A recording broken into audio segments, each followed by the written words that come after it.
Okay, na international preacher na daan si Jaime St. Paul MacPherson in 1923. Okay? Born again siya, Canadian, and just like what happened to Felix Manalo, he jumped from one religion to the other to the point na naghimo na siya iyang kaugalingong reliyon. Ano gitawag man ni Foursquare? Okay?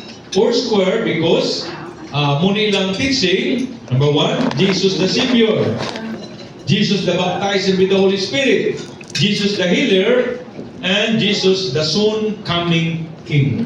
So muna yung gitawag sila of Foursquare Gospel Church. So practically, everything is all about Jesus, Jesus, Jesus. As a Savior, Baptizer, Healer, and the coming King.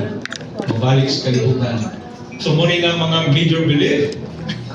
The Bible alone, God, Father, Son, Holy Spirit, salvation through Jesus Christ, water baptism, baptism of the Holy Spirit, spiritual gift, divine healing, second coming, and evangelism and missionary work. Ang ilang style sa worship, just like all other Protestant churches, is be focused on praise music, spontaneous prayer, preaching, testimony, prayer healing, and speaking of tongues, like the other charismatic gifts.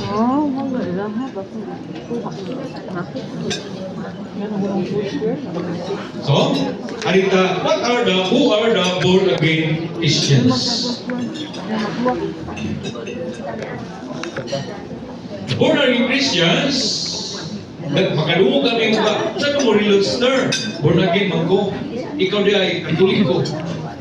Kamong katoliko, Kristiyano mo. Or super. Okay?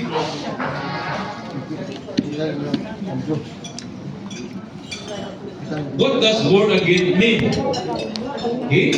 Ang ilan yung ipasikaran mo ng sulti ni San Juan, Kapitulo 3, versikulo 3. I mean, St. John said, gawas ko ikaw usap pagkatao.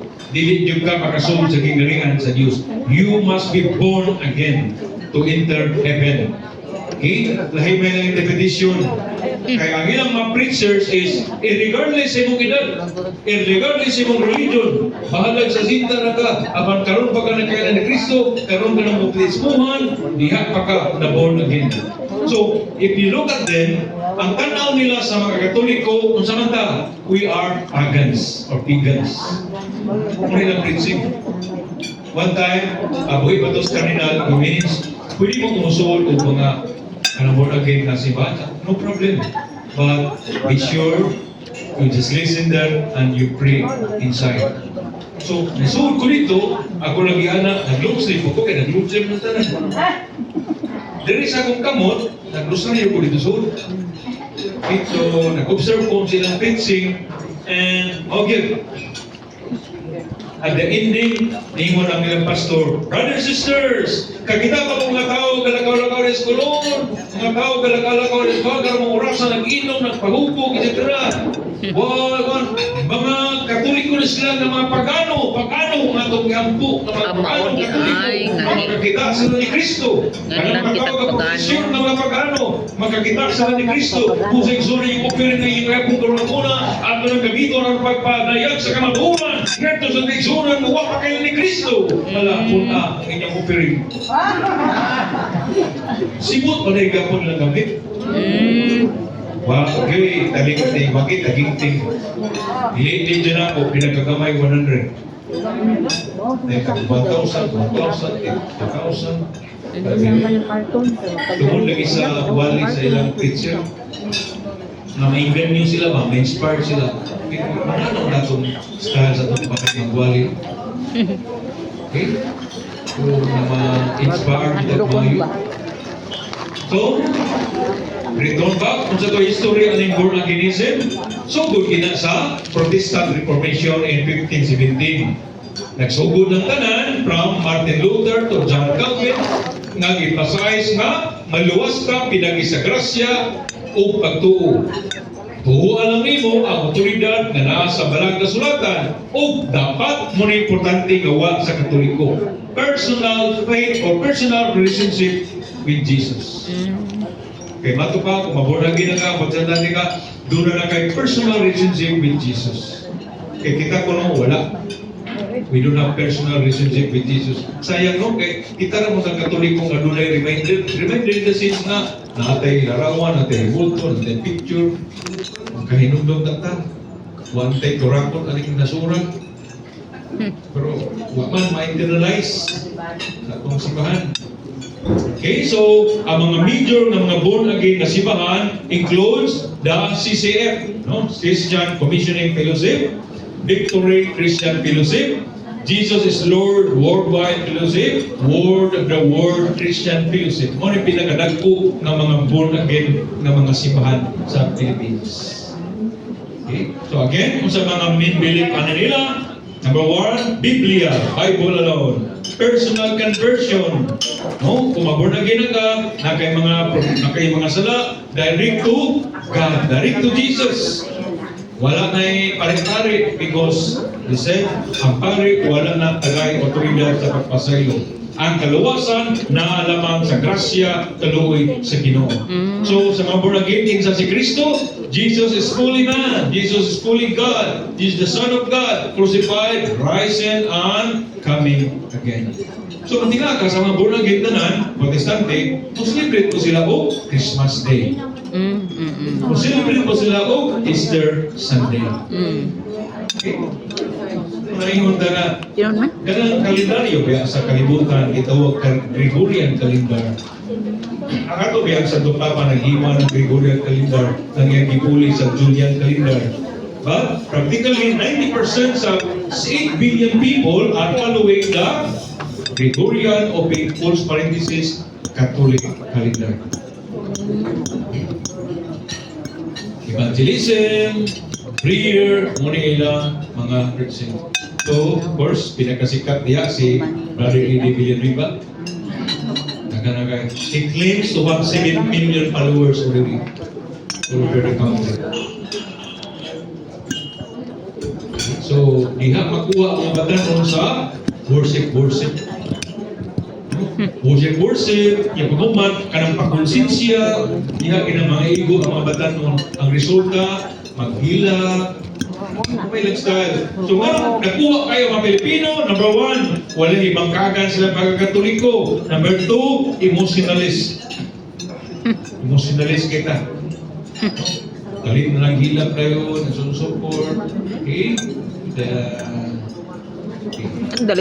So ang leadership sa mga again, pinagkataas ang mga pastors, followed by elders, members of the board, and church council.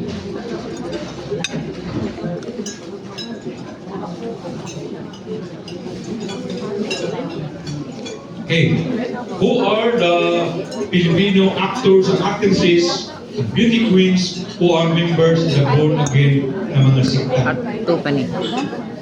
Kinsa mo na? Of course, we have Pilo Pascual. Kinsa nakapag-born again ng Pilo Pascual? Si Man. Mama ni Vico Soto. Uy. Kuderies. Sina Singers. Bunibin. Artista yang tirada. Natuunan na nila. Binitahon. On the third visit, wala. In the fourth visit, bautismo mo na rin.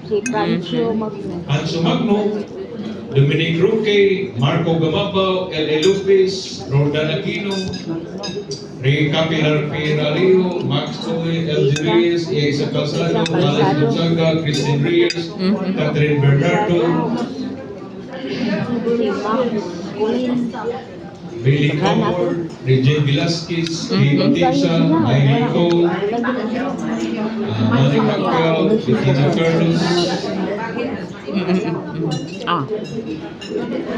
Okay, but we have to be reminded what Jesus said.